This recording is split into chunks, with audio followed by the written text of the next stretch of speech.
Yang menasehati saya itu adalah, nah itulah. Makanya saya usahakan dalam sebulan itu paling tidak sekali mengantar jenazah ke kubur. Karena itu lagi yang bisa menasehati. Orang di rumah makan tuh Bu, Pak, banyak yang tak selera makan. Kenapa? Itu tiap hari dia tengok. Tanyalah orang rumah makan.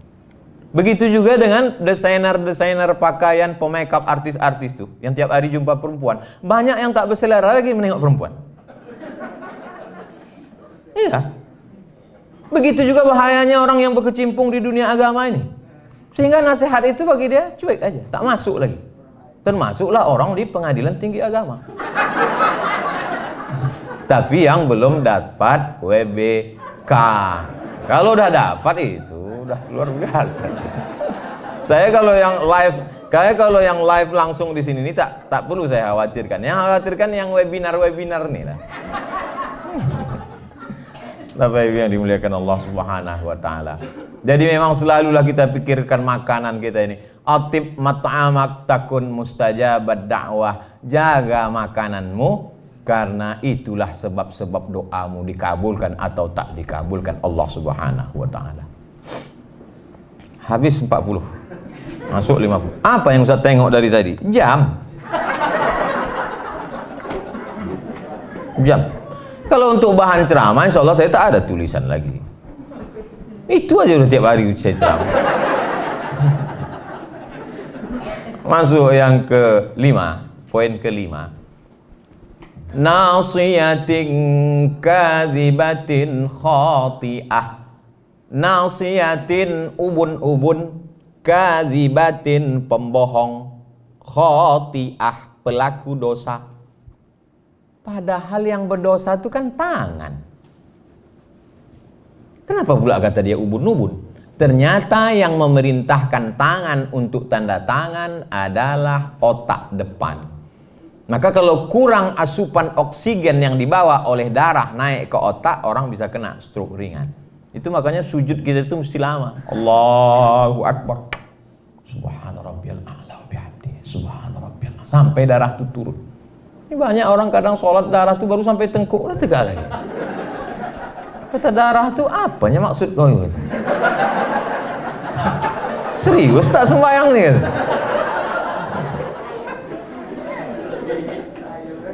Itu maka Bapak Ibu sehat-sehat, segar-segar. Padahal tugas di PTA ini berat. Kenapa? Karena sujudnya sempurna. Subhana rabbiyal a'la wa bihamdihi. Banyak orang sujud itu macam stempel pos. Tuh,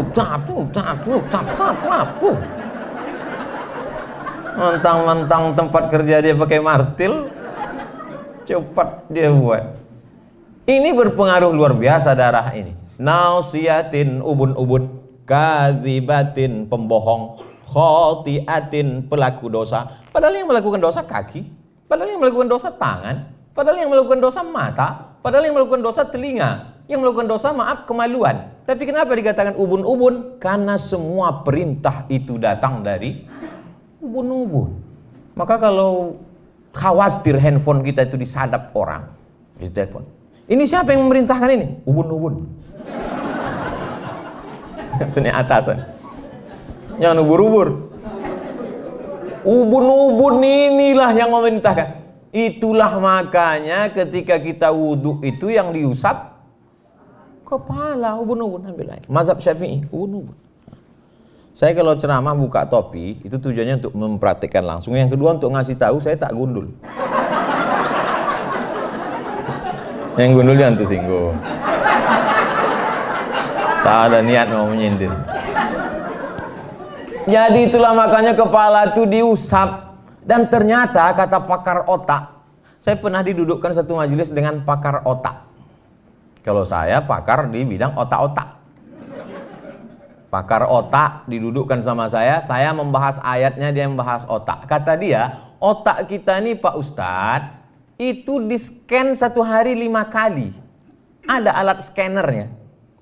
Subhanallah, Masya Allah. Sama macam ajaran Islam. Satu hari kita men-scan kepala 5 kali.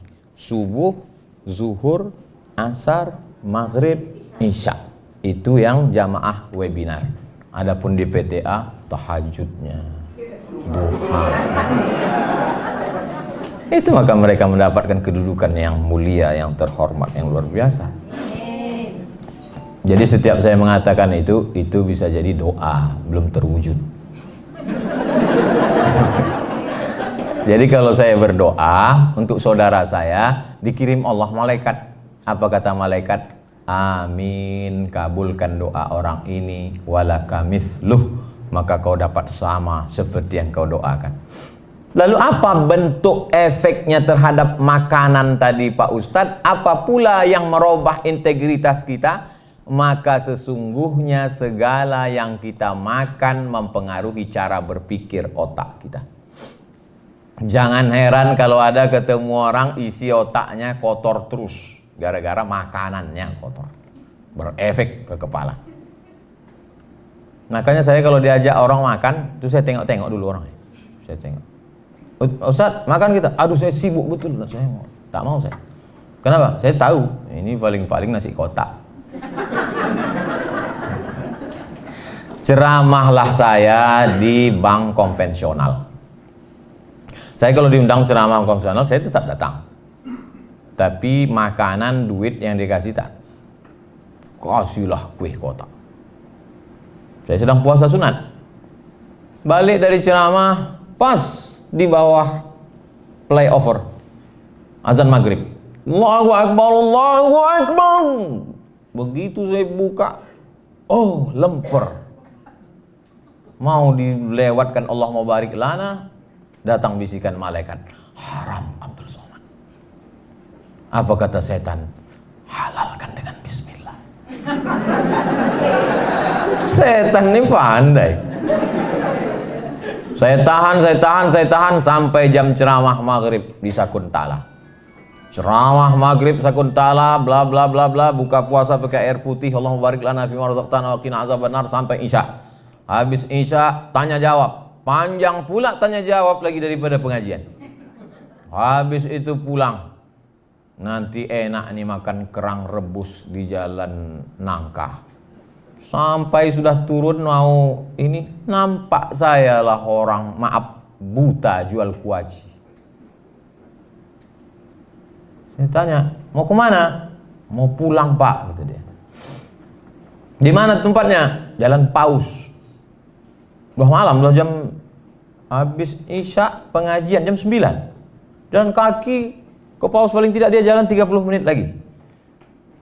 Saya tunda makan, saya bawa dia. Ayolah, saya antar ke Paus. Saya antar ke Paus, saya kasihkanlah kue kotak tadi. Ternyata jatah dia lah itu. Berarti Ustaz kasih dia makan haram? Enggak. Karena itu untuk kepentingan umum, orang susah. Adapun untuk kita mengambil manfaat di situ maka tak boleh. Makanya kalau ada duit haram, serahkanlah ke masalih ammah yang dinikmati. Jadi maksud Ustaz, boleh kami ambil uang haram? Mana tahu dah tak tertolak lagi. Ada kadang-kadang kondisi kita begitu. Bisa kan?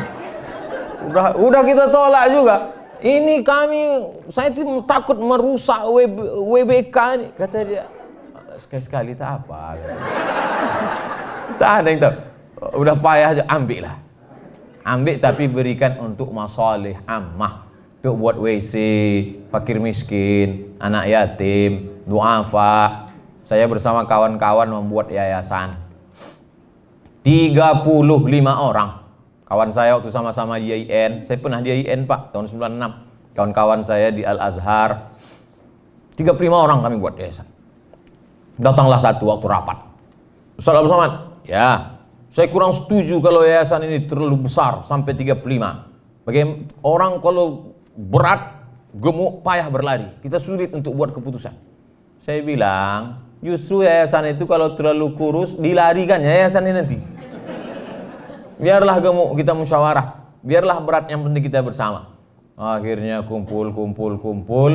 Bulan 12 kemarin kami menyalurkan santunan beras 26 ton keliling Pekanbaru.